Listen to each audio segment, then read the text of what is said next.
विशेष मंथन परिवार के exam express YouTube channel application दोनों पे आपको स्वागत है। जैसा कि आपको पता है कि पूर्व में आपको सबसे पहले ये बता दिया जाता है कि आज अगर टेस्ट होना है तो उसका खंड क्या होगा और क्या क्या उसमें टॉपिक्स होंगे।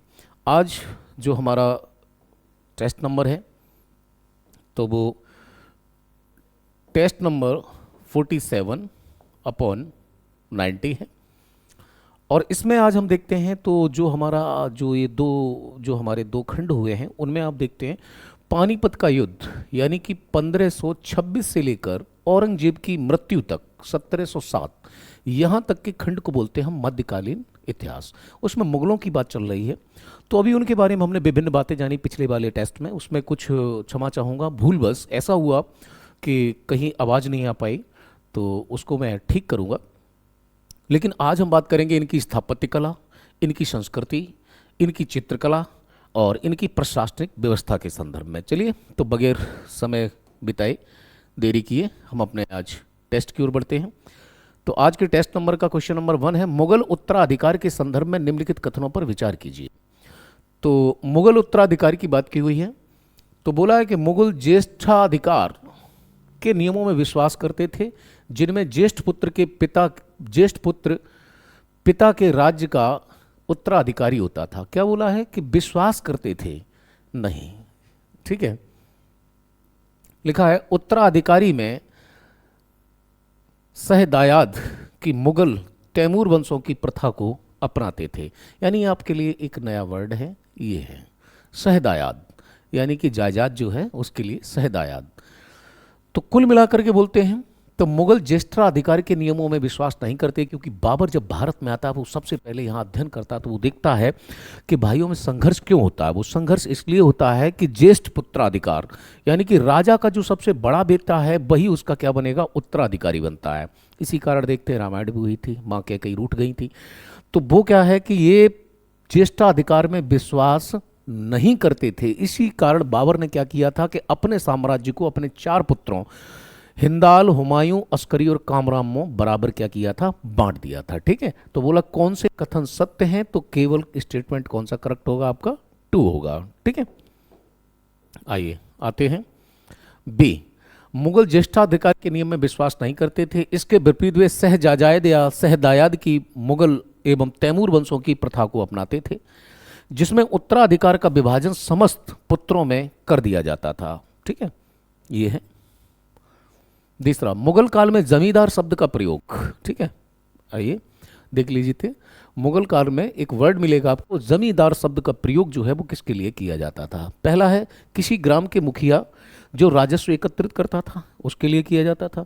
दूसरा बोला हुआ किसी क्षेत्र के स्थानीय सरदारों के लिए जो राजस्व यानी कि जो टैक्स कलेक्टर थे उनके लिए। ठीक, आते हैं दोनों के लिए, इनमें से किसी के लिए नहीं। तो ध्यान देना, ये दोनों के लिए ही क्या किया जाता था, प्रयोग किया जाता।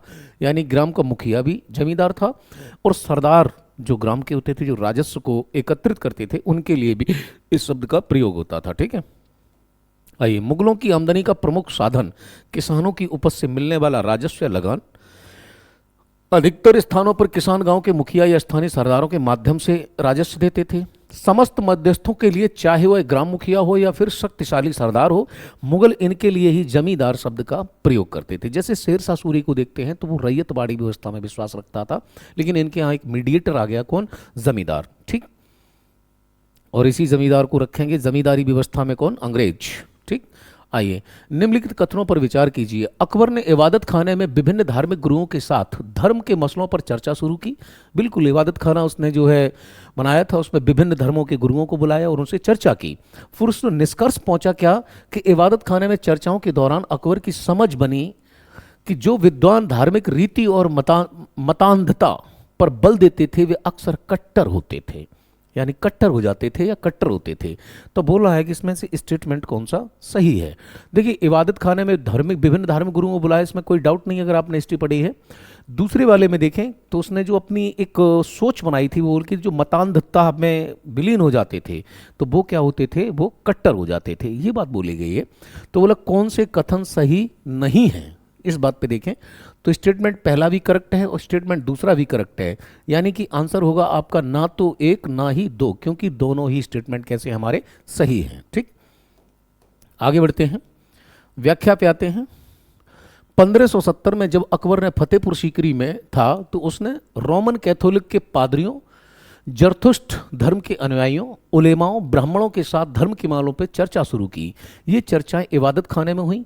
इन्हीं विचार विमर्शों से अकबर की समझ बनी कि जो विद्वान धार्मिक रीति और मतांधता पर बल देते थे वे अक्सर कट्टर होते थे। उनकी शिक्षाएं प्रजा के बीच विभाजन एवं असमंजस पैदा करती थी। यही अनुभव अकबर को किस नीति की ओर ले गया? सुलह कुल। ठीक, ये क्या बोला गया एक वर्ड? सुलह कुल, यानी कि सर्वत्र शांति। किस मुगल बादशाह ने सुलह कुल की परंपरा और सर्वत्र शांति का मामला को की जो है नीति अपनाई? तो वो क्या होगा? अकबर होगा, यानी कि कौन होगा? अकबर होगा। ठीक, आगे बढ़ते हैं। क्वेश्चन नंबर 4 है, मुगल शहजादी जिसने दिल्ली में एक पुस्तकालय बैतुल उलूम, ठीक, कई एग्जाम्स में आया हुआ है ये, उस पुस्तकालय का नाम क्या है? बैतुल उलूम। जैसे कि एक अभी पूर्व में देखते हो किसने बनाया था, जो उसने क्या नाम है, इनके पिता जो थे हुमायूं, तो हुमायूं ने एक पुस्तकालय का निर्माण करवाया था। उसी पुस्तकालय की सीढ़ियों से गुजरते हुए उसकी मृत्यु हुई। तो मुगल शहजादी की बात चल रही है कि वो कौन सी थी जिसने क्या किया था? एक पुस्तकालय बनवाया था, उसका नाम था जैवुन्निसा। ठीक, मेहरुन्निसा नूरजहां का नाम है। हाजी बेगम ये हुमायूं की पत्नी थी, और जहां आरा ये शाहजहां की बेटी थी। ये शाहजहां की बेटी है, ये हुमायूं की पत्नी है, और ये मेहरुन्निसा जहांगीर की पत्नी है। ठीक, आइए आगे बढ़ते हैं, व्याख्या पे आते हैं। देखिए, जैवुन्निसा औरंगजेब की सबसे बड़ी संतान थी, जो कि एक क्या थी? कवित्री थी। तो पुस्तकालय तो बनवाएगी। उस मक्की उपनाम से उसने अनेक गीत फारसी में लिखे थे। उसने दिल्ली में बैतुल उलूम की स्थापना की थी। जैवुन्निसा बेगम को जन्मजात कवित्री कहा जाता है। जैवुन्निसा बेगम ने सन 1681 में अपने छोटे भाई शहजादा अकबर के विद्रोह को समर्थन दिया था, जिससे नाराज होकर औरंगजेब ने उसे दिल्ली से निष्कासित कर सलीमगढ़ के किले में कैद कर दिया था। ठीक है, देखिए, सबसे पहले जो एक कविताएं लिखती थी वो किस नाम से? मखफी। जैसे बहादुर शाह को जानते हैं, वो जफर के नाम से कविताएं लिखता था। सिकंदर लोदी गुलरुखी के नाम से कविताएं लिखता था। ऐसे ये भी कविताएं लिखती थी। आगे देखते हैं तो अनेक गीत किस भाषा में लिखे? फारसी में लिखे, और बैतुल उलूम की स्थापना की। जन्मजात कवित्री के नाम से किस मुगल शहजादी को जाना जाता? वहां पे भी उत्तर क्या होगा? जैवुन्निसा। इसने क्या किया था? अपना छोटा भाई जो शहजादा अकबर है, यानी कि किसका बेटा है ये? औरंगजेब का। जब उसने विद्रोह किया तो उसने क्या दे दिया? समर्थन। ठीक ठीक, वैसे ही जैसे दारा सिकों को समर्थन दिया हुआ था किसने? जहां आरा ने। ठीक है, तो उसलिए इसने नाराज होकर क्या किया? औरंगजेब ने उसे दिल्ली के निकट कहां पर? सलीमगढ़ के किले में कैद कर दिया था। ठीक है, तो मैं पहले ही आपसे कह चुका हूं कि ये छोटे छोटे पॉइंट्स हैं, अगर आप इनके शॉर्ट्स नोट्स तैयार करते हैं तो मैं समझता हूं कि इतना होगा कि एग्जाम से पहले आप रिवीजन करेंगे तो पीसीएस मंथन या एग्जाम एक्सप्रेस से बेटर आपको कंटेंट कहीं पर अवेलेबल नहीं होगा। ठीक है, चाहे वो कोई भी प्लेटफॉर्म हो। चलिए, सूची दी हुई है। हाँ, कुछ शब्दावली है और उनका संबंध है, और खास करके लेन देन से संबंध है। तो आपसे पूछा हुआ है कि मुहाशिवा शाही खजाने की मांग, मुतालबा मनसबदार के खातों का निपटारा, और मसादत अग्रिम वेतन यानी एडवांस, और नगद वेतन प्राप्त करने वाले मनसबदार। ठीक, तो आप देखें यहाँ बहुत सारी शब्दावलियाँ हैं, और भी डिटेल में देंगे, अगले टेस्ट में देंगे आपको कि सिंह अस्पा, दो अस्पा जब शाहजहाँ प्रारंभ करता है तो उसमें क्या चेंजेज आते हैं। तो सबसे पहले तो देखें कि मसादत जो होती थी वो क्या होता था? एडवांस पेमेंट होता था किसी कार्य के लिए, और नकदी का आप समझ ही रहे हैं, सीधा सीधा लेना देना है नगद से। तो 3 और 4 का कॉम्बिनेशन जो है ना तो इसमें बन रहा है ना ही इसमें बन रहा है। ठीक, अब देखते हैं हम। तो मुहाशिवा जो होता था, जो मनसबदार थे उनके खातों का निपटारा, यानी जिस पेंडिंग्स थी तो पेंडिंग्स को क्या करते थे? हम निपटाते थे। जो भी ड्यूज हैं उनको क्या करते थे? क्लियर करते थे। तो वो क्या कहलाता था? मुहाशिवा, और मलतवा ये कहलाता था। इसलिए हमारा आंसर जो जाएगा वो बी की ओर जाएगा। ठीक, लिस्ट दी हुई है हमने, आप इस लिस्ट को कॉपी स्क्रीनशॉट भी ले सकते हैं। मुतालबा शाही खजाने की मांग, और मुहाशिवा नगद मनसबदार के खातों का निपटारा था इसमें। ठीक है, आइए, तो मुगल काल में जब्त यानी कि शब्दावली आई है यहाँ पे शब्दावली है, उसका नाम क्या है? जब्त। तो जब्त के संबंध किस ओर इंगित करता है? ठीक, 4 विकल्प है आपके समक्ष। राजस्व प्राप्त करने की व्यवस्था, किसी दूसरे राज्य का संसाधन हड़पने को जब्त बोलते हैं, युद्ध में लूटे हुए सामान के लिए जब्त कहते हैं, या ए और बी दोनों कहते हैं। क्या हो सकता है इसका आंसर? सोचिए और विचार कीजिए, बताइए। अगर आपने मुगल काल पढ़ा हुआ है तो ध्यान देना, ये राजस्व की इनकी एक प्रणाली थी और व्यवस्था थी। ठीक, आंसर आपका ए होगा। अकबर के राजस्व मंत्री टोडरमल, ठीक है, तो ध्यान देना, इनके जो रेवेन्यू जो राजस्व मंत्री थे, यानी जिन्हें कहें कि फाइनेंस मिनिस्टर या रेवेन्यू मिनिस्टर, तो वो कौन थे? टोडरमल थे। 10 साला की कालावधि के लिए कृषि की पैदावार, कीमतों और कृषि भूमि का सावधानी पूर्वक सर्वेक्षण किया था। यानी 10 साला पद्धति का जो जन्मदाता हैं वो कौन से हैं? टोडरमल हैं। इन आंकड़ों के आधार पर प्रत्येक फसल पर नगद के रूप में कर निश्चित कर दिया गया। प्रत्येक प्रांत के राजस्व मंडलों में बांटा गया, यानी कि प्रांत को किस में बांटा गया? राजस्व मंडलों में। हर फसल की राजस्व दर की अलग सूची बनाई गई। राजस्व प्राप्त करने की इसी व्यवस्था को क्या बोला गया था? जब्त। और यह जब्त व्यवस्था गुजरात एवं बंगाल जैसे प्रांतों में संभव नहीं हो पाई। यानी कि जो ये जब्त व्यवस्था थी, तो जब्ती या जब्त ये कहाँ पर सफल नहीं हो पाई या लागू नहीं हो पाई? तो बंगाल और गुजरात में। ठीक है, आगे चलते हैं। क्वेश्चन नंबर 7 है, मुगल कालीन संगीत के संदर्भ में निम्नलिखित कथनों पर विचार कीजिए। अकबर ग्वालियर के प्रसिद्ध गायक तानसेन, ठीक, अकबर ग्वालियर के प्रसिद्ध गायक तानसेन, यानी कि तानसेन का संबंध कहाँ से? ग्वालियर। संरक्षक था। औरंगजेब कुशल वीणा वादक था, संगीत का विरोधी। यानी दोनों बातें देखते हैं। भारतीय शास्त्रीय संगीत पर सर्वाधिक फारसी भाषा में रचनाएं औरंगजेब के काल में हुई। बिल्कुल सही बात है, दोनों ही स्टेटमेंट आपके कैसे हैं? करेक्ट हैं। यानी कि तीसरा कथन, यानी कि हाँ, अकबर ग्वालियर, औरंगजेब कुशल, हाँ ठीक है, यानी कि सभी स्टेटमेंट कैसे हैं आपके? करेक्ट हैं। पूछा है आपसे कौन सा सही है? कारण है कि औरंगजेब ने जब संगीत को प्रतिबंध किया, चित्रकला को प्रतिबंधित कर दिया, नाचने गाने पर प्रतिबंध लगा दिया, देखिए आप कहीं पर भी कुछ भी सेलिब्रेटिंग कर सकते, तो लोगों ने चुप चुप करके क्या की? रचनाएं की संगीत की। इसलिए सर्वाधिक फारसी भाषा में रचनाएं किसके काल में मिल रही हैं? औरंगजेब। जब किसी चीज को ज्यादा दबाया जाता तो उसकी डिमांड तब उस समय ज्यादा बढ़ती है। ठीक है, आइए व्याख्या की ओर चलते हैं। देखिए, औरंगजेब को संगीत में रुचि नहीं थी, उसने अपने दरबार में गायन को खत्म कर दिया, लेकिन वाद्य यंत्रों को रहने दिया, क्योंकि वह कुशल वीणा वादक था। बोले कि गाएगा कोई नहीं, लेकिन जो इंस्ट्रूमेंट है वो बने रहेंगे। औरंगजेब के शासनकाल में ही सर्वाधिक भारतीय शास्त्रीय संगीत पर फारसी में पुस्तकों की रचना की गई। ठीक, आइए आगे आए। निम्नलिखित में से किसको मदद ए माश, यानी कि एक टर्म आया यहाँ पे, शब्दावली है, टर्मिनोलॉजी है, क्या बोला है? मदद ए माश। सरकारी अधिकारियों को अनुदान जो है दिया जाता था, वो किसे दिया जाता था? सरकारी अधिकारियों को, कलाकारों को, संतों और विद्वानों को, निर्धन व्यक्तियों और असहाय व्यक्तियों को। तो मदद ए मास ये किसे दिया जाता था? ये हमेशा जो है वो दिया जाता था इंटेलेक्चुअल पर्सन्स को, यानी सूफी संत और संतों और विद्वानों को। इनको हमेशा मदद ए मास के रूप में कुछ आर्थिक सहायता अनुदान के रूप में दी जाती थी। ठीक, आइए देखते हैं। संतों एवं विद्वानों को मददे माश अनुदान प्रदान किया जाता था। अकबर मददे माश एवं इनाम के रूप में जो भूमि प्रदत्त करता था, उसमें आधी जमीन कृषि योग्य और आधी जमीन बंजर होती थी, ताकि बंजर भूमि भी आबाद हो सके। इससे अनुदान का क्षेत्र वृहद किया गया तथा कहा कि सभी सुपात्र एवं सभी धर्मों के लोगों को दिया जाए। औरंगजेब ने मददे माश अनुदानों को वंशानुगत बना दिया था। यानी उसने क्या कहा था? जैसे किसी विद्वान को अगर ये मददे माश के रूप में भूमि मिली है जो बंजर और उपजाऊ दोनों है, तो वो हस्तांतरित हो जाएगी उसके आने वाली संतानों को। ठीक है, तो वो वंशानुगत बना दिया था। ठीक है, आइए निम्नलिखित में उनकी निर्माण तिथि के क्रम में व्यवस्थित कीजिए। आगरा का किला, दिल्ली का लाल किला, कुतुब मीनार और ताजमहल। सोचिए जरा, क्योंकि आप हमारे साथ बहुत समय से जुड़े हुए हैं और लगातार आप जो है क्वेश्चंस को करते आ रहे हैं, तो आप देखेंगे कि दिल्ली सल्तनत में सबसे पहले बनने वाली जो इमारत है वो कौन सी है? कुतुब मीनार। और सबसे लास्ट में जो बनती है वो कौन सी है? ताजमहल। तो अब देख लो कि सबसे पहले कौन सा होना चाहिए? 3, और सबसे लास्ट में कौन होना चाहिए? 4। तो सबसे पहले 3 और लास्ट में 4 वो आपको एक ही विकल्प में दिखाई दे रहा है, और वो विकल्प कौन सा है आपका, ये। यानी कि कुतुब मीनार के बाद में जो बनता है वो आगरा का किला बनता है, उसके बाद में दिल्ली का लाल किला बनता है। ठीक, तो इनका क्रम जो है वो इस प्रकार है। ठीक, आइए डिटेल से देखते हैं इनको।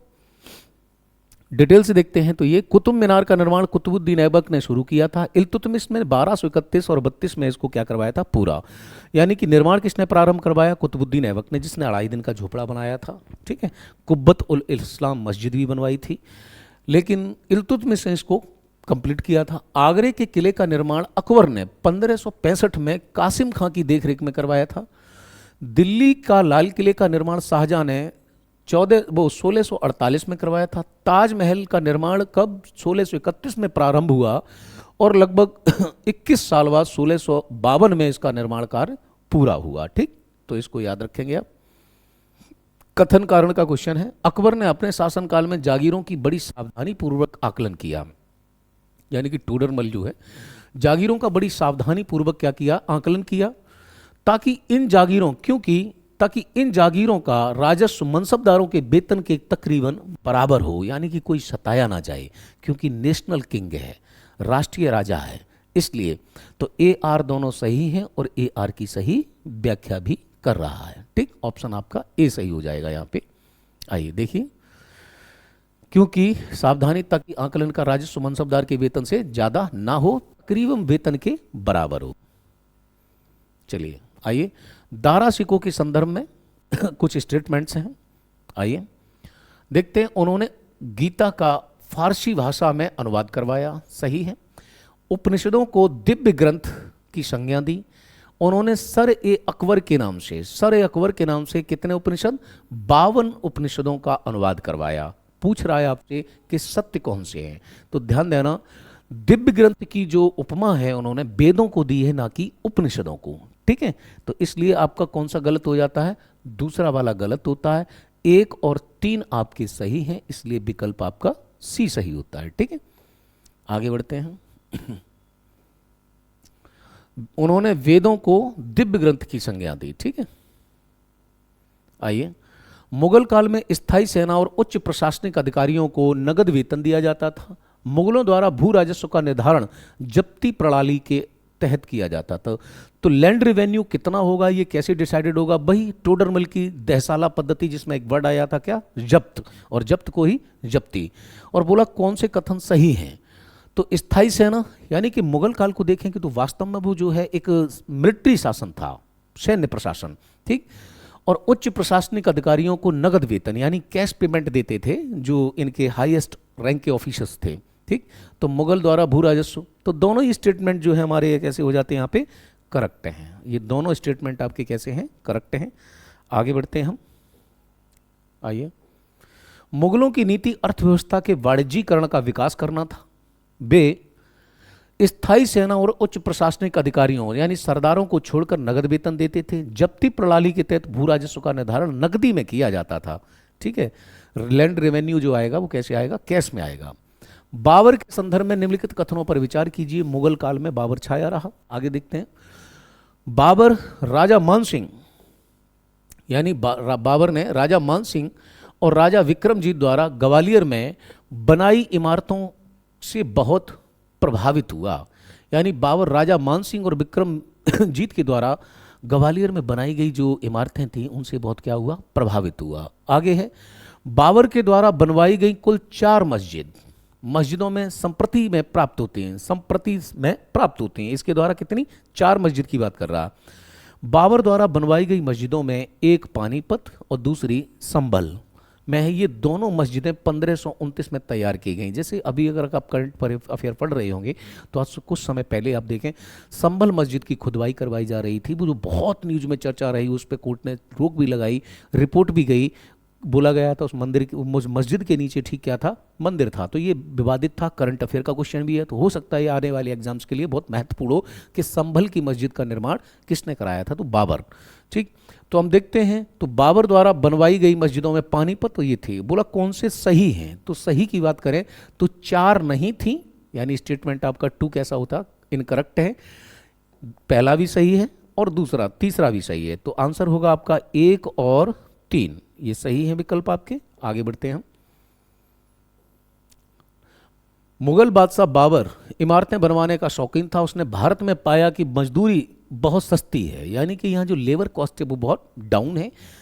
उसके समय में हजारों मजदूरों ने आगरा बनाया, धौलपुर आदि स्थानों पर इमारतें बनाने का कार्य किया। बाबर राजा मान सिंह और विक्रमजीत द्वारा बनाई गई ग्वालियर की इमारतों से बहुत प्रभावित हुआ। यद्यपि कला का पारखी होने के कारण वह उनके दोनों दोषों को भी समझ सका था।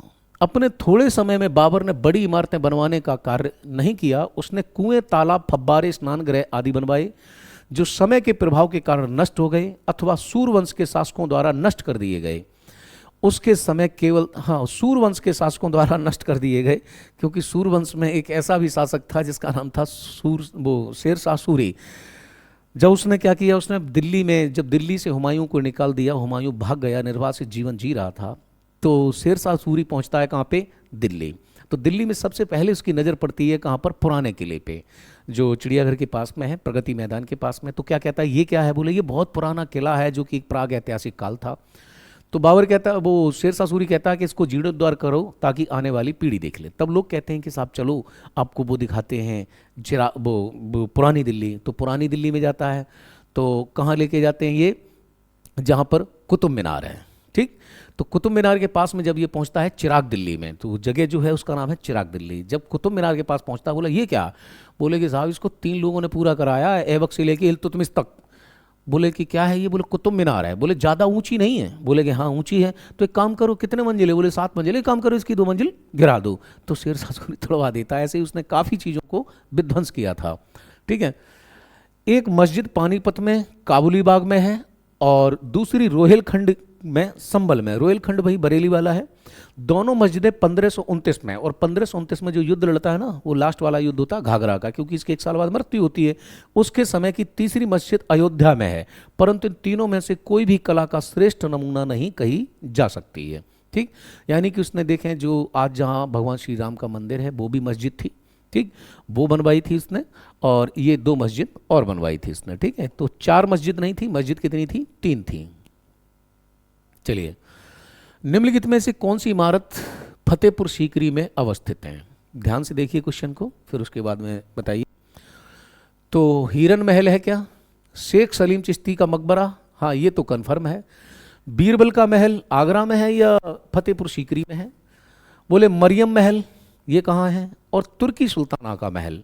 यानी कुल मिलाकर के कुल जो फतेहपुर सीकरी आप जाएंगे तो वहाँ पर आपको देखने को मिलेंगे। तो 5 मॉन्यूमेंट्स हैं, 4 इनमें से कौन सा है और कौन सा नहीं है। सोचिए, विचार कीजिए, बताइए कौन सी हो सकती है, कौन सी नहीं हो सकती। एक कन्फर्म है कि शेख सलीम चिश्ती का मकबरा जो है वो फतेहपुर सीकरी में अवश्य स्थित है, ठीक। ऑफकोर्स आंसर होगा डी, क्योंकि ये सभी की सभी फतेहपुर सीकरी में आपको देखने को मिल जाएंगी, चाहे वो कोई सी भी हो। तो इमारतें या इमारत फतेहपुर सीकरी में अवस्थित हैं, हिरन महल भी है, तो ये सभी की सभी इमारतें वहां पर स्थित हैं, ठीक। आइए, दीवाने आम दीवाने खास पंचमहल, आइए अकबर द्वारा बनवाए गए फतेहपुर सीकरी में, क्योंकि फतेहपुर सीकरी में देखें आप तो 3-4 चीजें हैं, आइए इनको ध्यान से रखना। दीवाने आम, दीवाने खास, पंचमहल ये भी फतेहपुर सीकरी में है, तुर्की सुल्ताना का महल, मरियम का महल, बीरबल का महल और जोधाबाई का महल, ठीक, ये भी वही है। बुलंद दरवाजा गुजरात विजय के उपलक्ष्य में बनाया था। हाथी पोल और जामी मस्जिद, जामा नहीं जामी मस्जिद और हिरन महल, यानी कुल मिलाकर के 5 से 7-8 जो मॉन्यूमेंट्स हैं वो फतेहपुर सीकरी में आपको देखने को मिल जाएंगे। इसलिए कई आर्किटेक्टों ने क्या किया, फतेहपुर सीकरी का दौरा किया और बड़ी अच्छी अच्छी बातें लिखी इसके बारे में और बताया कि हाँ इसमें क्या है ये सारी चीज़ें। आप कभी मौका मिले तो जाना जरूर। आइए, विदेशी यात्री और शासनकाल है कि किसके शासनकाल में कौन आया, ठीक। तो आपको पता है Edward Terry, Ralph Fitch, Francis Bernier और डोमिंगो पाइस। अब आपको पता है डोमिंगो पाइस जो है वो दक्षिण भारत में आता है कृष्णदेव राय के समय, यानी डी का 3 होना चाहिए। तो डी का 3 हमें 1 में ही मिलता है, वो किस में मिलता है, 2 में देखने को मिलता है, ठीक, बी में। यानी कि आप देखते हैं Edward Terry, Captain Hawkins, Edward Terry, Captain Hawkins, और ये आते हैं किसके समय, जहांगीर के समय। ठीक वैसे ही आप देखते हैं रॉल्फ फिंच जो है वो अकबर के समय आता है, और शाहजहां के समय आता है फ्रांसिस वर्नर। ठीक, तो ये लिस्ट है, इसको आप ध्यान रखें। आगे बढ़ते हैं, देख लीजिए। तो ये रहा है एडवर्ड टेली जहांगीर के समय, कैप्टन हॉकिंस भी आता है इसी समय, Ralph Fitch Akbar, Francis Bernier Shah Jahan, Domingo Paes ये कृष्णदेवराय के समय। हुमायूं के मकबरे के संदर्भ में कुछ स्टेटमेंट हैं, उन पर विचार करना है आपको। ठीक, वो क्या है? अकबर के समय में बनी सबसे पहली इमारत दिल्ली में बना हुमायूं का मकबरा है। ठीक, यानी कि हुमायूं जो अकबर के पापा जी थे, तो उनके लिए उन्होंने सबसे पहले क्या बनवाया था? यही बनवाया था। बात सही है। इस इमारत का निर्माण अकबर ने फारसी कलाकार मीरक मिर्जा ग्यास से करवाया था। यानी कि फारस का जो एक राजमिस्त्री था उसका नाम क्या था? मीरक मिर्जा ग्यास, उससे करवाया था। यानी कि ये मीरक मिर्जा ग्यास की तो बात ठीक है, परंतु अकबर ने नहीं करवाया था, ये हुमायूं की बेगम ने करवाया था। स्टेटमेंट 2 वाला क्या हो जाता? इनकरेक्ट हो जाता। पूछ रहा कि सही नहीं है, तो कौन सा होगा? 2 वाला सही नहीं है। ठीक, आगे बढ़ते हैं। देखिए, अकबर के समय में बनी हुई सबसे पहली इमारत दिल्ली में बना हुआ हुमायूं का क्या है? मकबरा है। इसे अकबर की सौतेली माँ हाजी बेगम, दैट्स गुड, यानी अकबर की एक सौतेली माँ भी हैं यहाँ पे, नाम क्या है? हाजी बेगम ने कब? 1565 में फारसी कलाकार मीरक मिर्जा ग्यास की सेवाएं उपलब्ध करके बनवाया था। इस पर फारसी कला का स्पष्ट प्रभाव है। लंबी गर्दन वाले गुंबद बनाई जाने वाली इमारत की कला की समानता समरकंद में बने हुए तैमूर या बीवी खानम के मकबरे से की जा सकती है। मकबरे के चारों ओर 4 बाग शैली की रचना की गई है।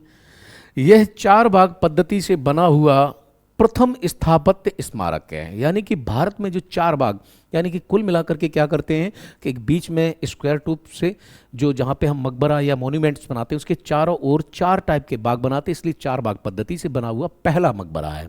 ठीक, प्रथम स्थापत्य स्मारक है। यह मुगल कालीन एकमात्र मकबरा है जिसमें मुगल वंश के सर्वाधिक लोग दफनाए गए हैं। आइए, क्या बात है। यानी क्या कहा है कि मुगल वंश के सर्वाधिक लोगों की जो कब्रगाह है, जो सबसे अधिक दफनाए गए हैं, वो कहाँ पर हैं? वो हुमायूं मकबरे के निकट हैं। मकबरे को ताजमहल का पूर्वगामी भी कहा जाता, क्योंकि ताजमहल के भी चारों ओर क्या है? बाग हैं, वो भी 4 बाग शैली पर है, तो ये पूर्वगामी है। ठीक है, आगे देखते हैं हम।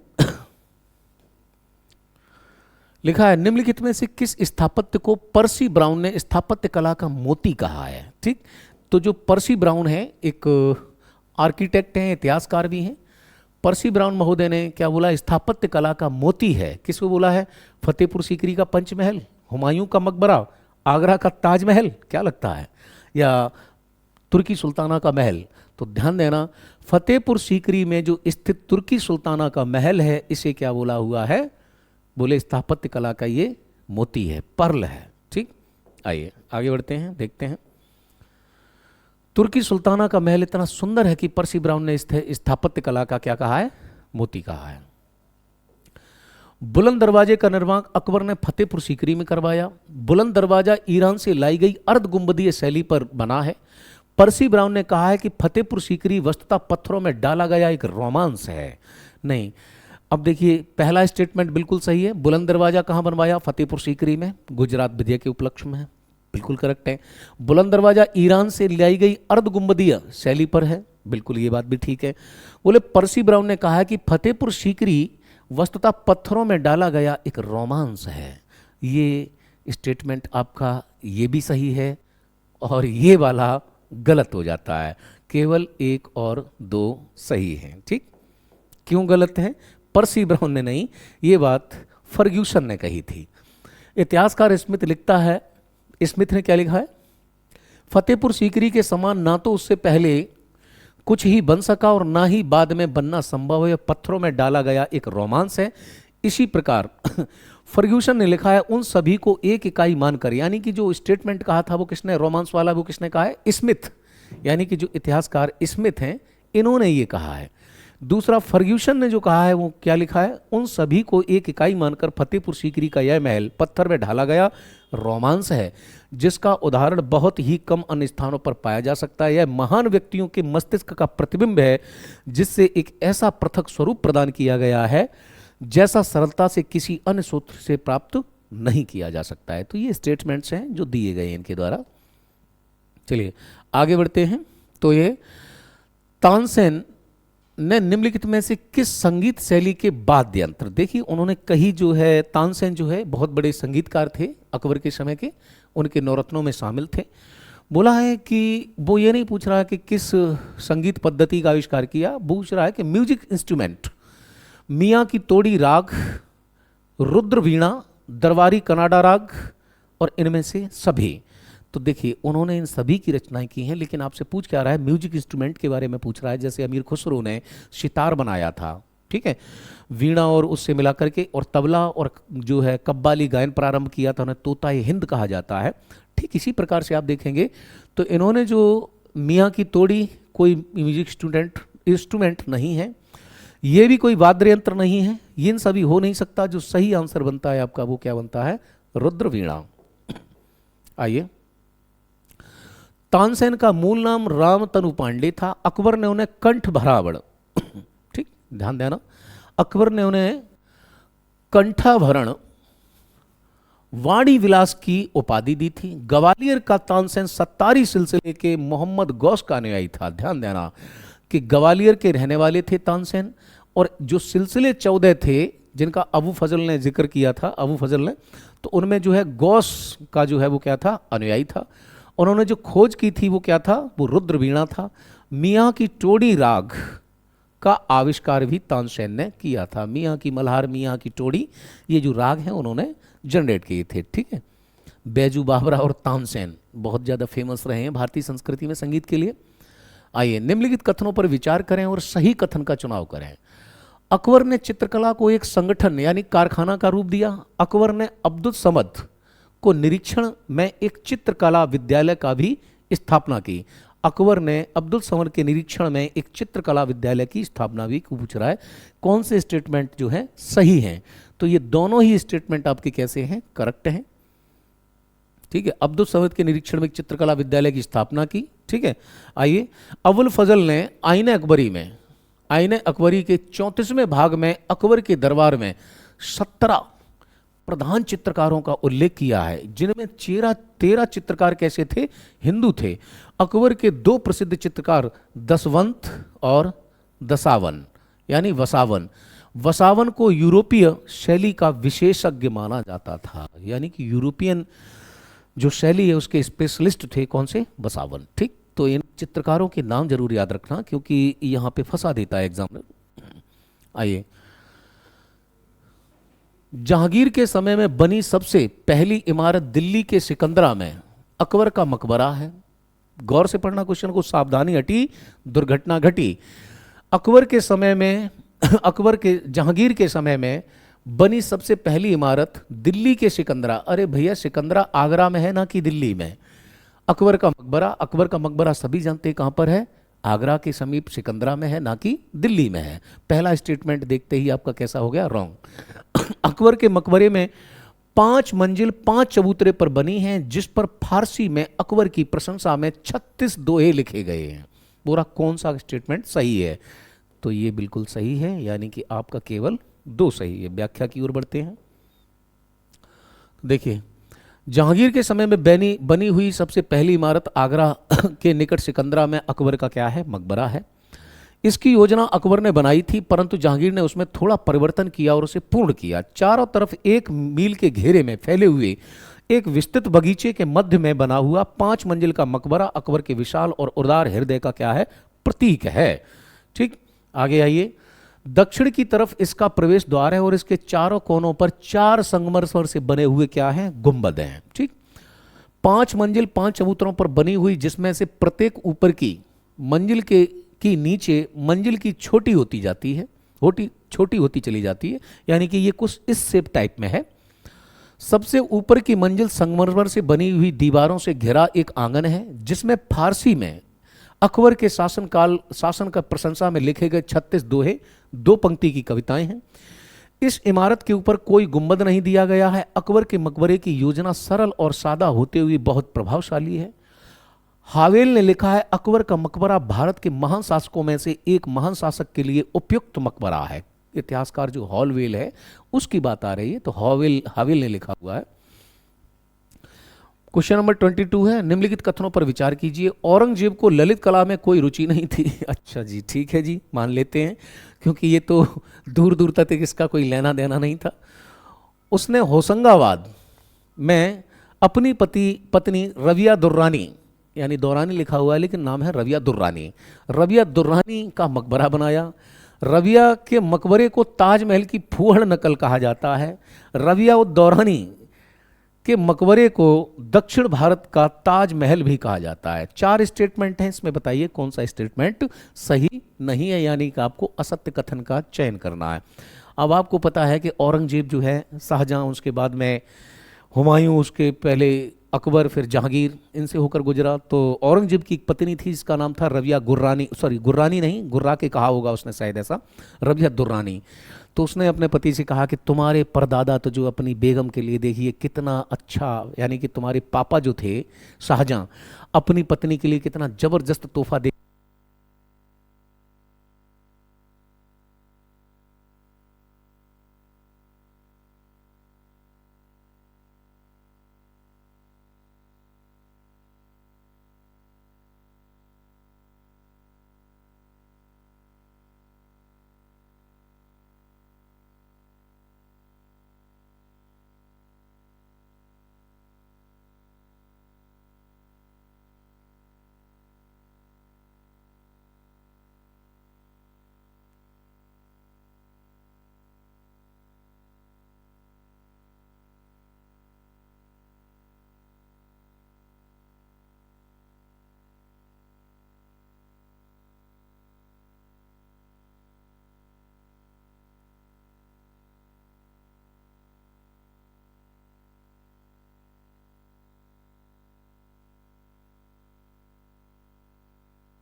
क्या सुन पा रहे हैं आप मुझे? क्षमा चाहूँगा, मुझे बता देना प्लीज़ आप कमेंट्स में कि कहाँ कौन से क्वेश्चन से जो है जो है बात जो है साउंड नहीं आ रहा है।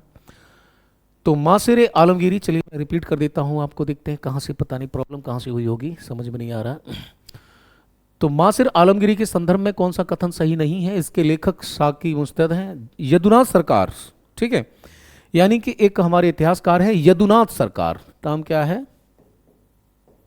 यदुनाथ सरकार। यदुनाथ सरकार महोदय ने इस पुस्तक को मुगल साम्राज्य का गजेटियर कहा है, ठीक। तो अब पूछ रहा है कौन से कथन आपके सही हैं? पहला सही है, दूसरा भी सही है, आंसर होगा आपका सी, यानी कि स्टेटमेंट फर्स्ट एंड सेकंड दोनों ही करेक्ट हैं, ठीक है। चलिए हम थोड़ा सा एक बार क्षमा चाहेंगे, ठीक।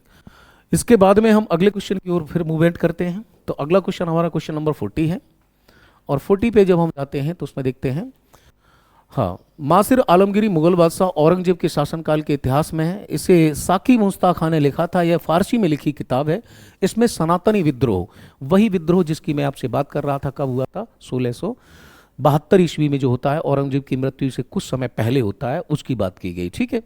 सनातनी विद्रोह कब होता है? ये 1672। इसमें औरंगजेब की मृत्यु के बाद लिखा गया था, ठीक है। क्वेश्चन नंबर 40 है, कथन कारक का है। आइए बात करते हैं। औरंगजेब अपनी कट्टरता के कारण चित्रकला और संगीत से भी विमुख रहा। बिल्कुल सही बात है, विमुख रहा, क्योंकि उसे एक ललित कलाओं में कोई रुचि ही नहीं थी। बेमन से तो अपनी बीवी का मकबरा बनवाया था, और क्या रुचि रही होगी उसकी, क्योंकि उसके शासनकाल में लघु चित्रों की एक विकसित कला भी औंधे मुंह जा गिरी, यानी कि थोड़ी बहुत जो चित्रकला बची थी, लघु चित्रकला, वो भी औंधे मुंह जा गिरी। स्टेटमेंट दोनों करेक्ट हैं, लेकिन ये जिग जैग में हमारे फिट नहीं बैठ रहे हैं, क्योंकि पहला वाला भी सही, दूसरा भी सही, लेकिन व्याख्या जो है वो सही नहीं दे पा रहा है, इसलिए क्या होगा? ऑप्शन बी होगा, ठीक है। चलिए आगे चलते हैं हम।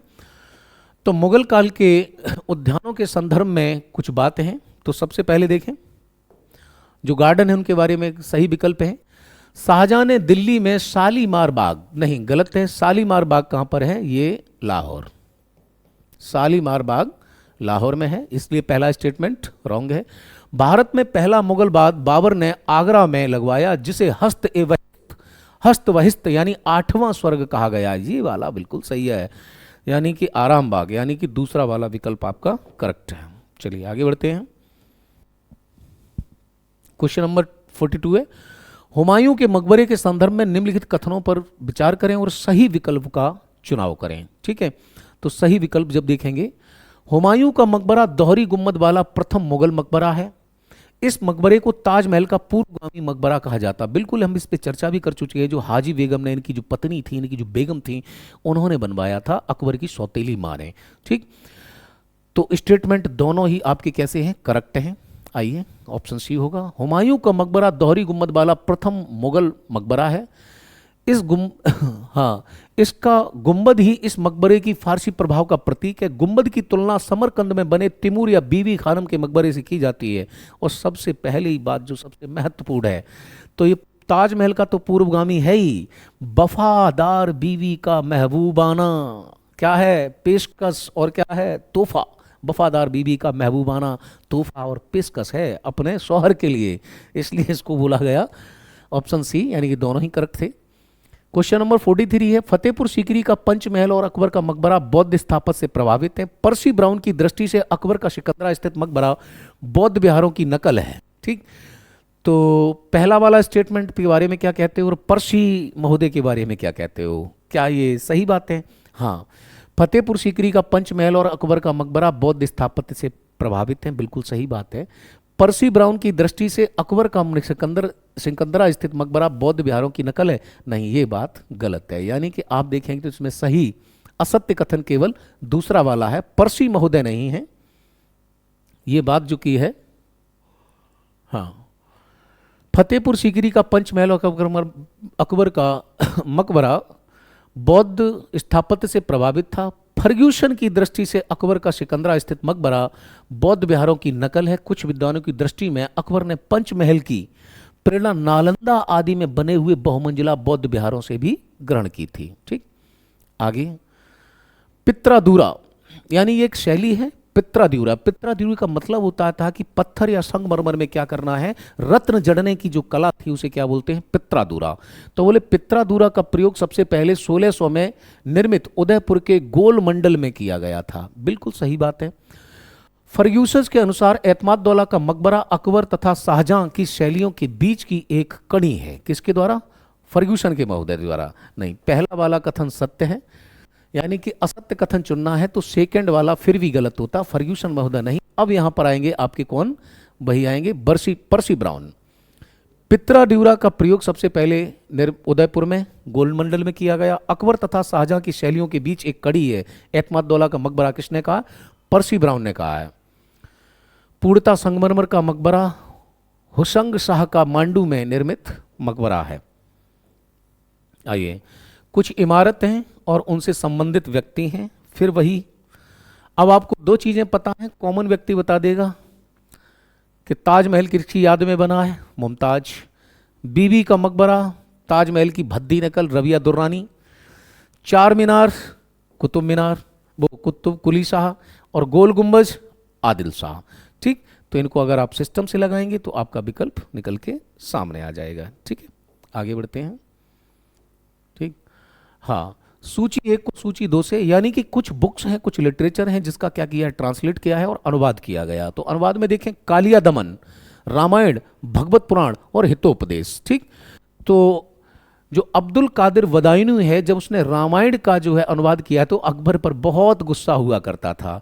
ठीक वैसे ही जैसे आप देखते हैं तो हितोपदेश जो है ताजुल मली ने लिखा है, और जो आप देखेंगे तो जो कालिया दमन है ये अबुल फजल ने किया है इसका, और रह जाता है आपका कौन, भगवत पुराण, वो टोडरमल ने उसका क्या किया है, अनुवाद किया है। ठीक, तो आइए देख लेते हैं।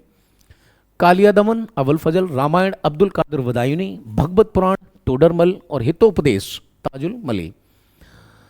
43 क्वेश्चन है, मुंतखब अल तवारीख अबुल फजल, तारीख फिरोज शाही अब्दुल कादिर वदायूनी, गुलशन इब्राहिमी जियाउद्दीन वर्नी। और बोले कि एक का सही सुमेलित है, कौन सा सुमेलित है, तो सुमेलित केवल एक है, तबकात ए अकबरी। तबकात ए अकबरी का लेखक जो है वो कौन है, निजामुद्दीन बख्शी है। ठीक है, आइए इनको देखते हैं कि कौन कौन किसका लेखक है। तो इनको आप स्क्रीनशॉट ले सकते हैं और भविष्य में इनको आप चाहें तो कॉपी पे नोट भी कर सकते हैं, क्योंकि जब आप कंसाइज नोट्स बनाओगे तो बहुत काम आएंगे। मुंतखब उल तवारीख अब्दुल कादिर वदायूनी, तारीख फिरोज शाही जियाउद्दीन वर्नी, गुलशन इब्राहिमी फरिश्ता की है, और तबकात अकबरी निजामुद्दीन बख्शी। 48 है, मुरक्का ए दिल्ली का लेखक दरगाह कुली खां था। मुरक्का ए दिल्ली शाहजहां के जमाने की दिल्ली की झलक मिलती है। ठीक है, और बोल रहा है कि कौन से कथन असत्य हैं। मुरक्का ए दिल्ली का लेखक दरगाह कुली खां था।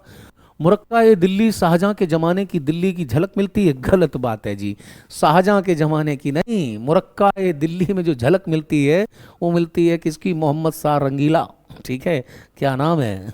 ठीक है, आइए, मुरक्का ए दिल्ली का लेखक दरगाह कुली खां था। इसमें मोहम्मद शाह रंगीला के जमाने की दिल्ली की झलक मिलती है। मोहम्मद शाह रंगीला के समय गायकों में ख्याल गायकी के उस्ताद सदारंग और अदारंग, नेमत खां, और वादकों में खुसरो खां और भवानी सिंह प्रसिद्ध थे।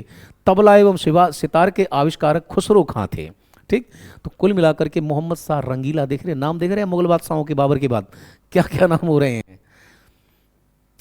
शाहजहां को दैवीय संरक्षण में अपनी तस्वीरें बनवाना पसंद था। औरंगजेब तो चित्रकला का घोर विरोधी था। दोनों ही स्टेटमेंट बिल्कुल करेक्ट हैं, कोई डाउट नहीं है, यानी कि ए और बी दोनों ही कैसे हैं, करेक्ट हैं। ठीक, चलिए आगे बढ़ते हैं। आज हमारा फिर लास्ट क्वेश्चन है कथन कारक का। मुगल चित्रकला की वास्तविक शुरुआत अकबर के द्वारा ही हो सकी। चित्रकला में अकबर की विशेष रुचि का काल श्रेय मीर सैयद अली को जाता है। ठीक है, मुगल कालीन चित्रकला की वास्तविक शुरुआत अकबर के समय में ही हो सकी, क्योंकि चित्रकला में अकबर की विशेष रुचि का काल मीर सैयद को ही, अली को जाता है। ए आर दोनों सही हैं, ए आर दोनों सही हैं, लेकिन उसकी सही व्याख्या नहीं है। ध्यान देना, कौन थे, वास्तविक शुरुआत अकबर के में ही हो सकी। अकबर की विशेष रुचि कला काल का श्रेय मीर सैयद अली को जाता है, ये बात भी सही है। हुमायूं ने अकबर के शिक्षक नियुक्त किया था। हुमायूं ने अकबर का शिक्षक नियुक्त किया था पेंटिंग का। चित्रकला के प्रति इतनी श्रद्धा पैदा कर दी थी कि सम्राट चित्रकला को ज्ञान तथा आनंद का साधन मानने लगा था। ठीक है, तो आज के वीडियो में कुछ डिस्टरबेंस आया है, कुछ टेक्निकल प्रॉब्लम्स आ रही हैं, बीच में साउंड गायब है, उसके लिए क्षमा चाहूँगा, लेकिन अगली क्लास में मैं इसको फिर सुधारने की कोशिश करूँगा, और आप अगर रिक्वायरमेंट देते हैं तो मैं ये वीडियो दोबारा भी आपके लिए ला सकता हूँ। ठीक है, धन्यवाद, जय हिंद।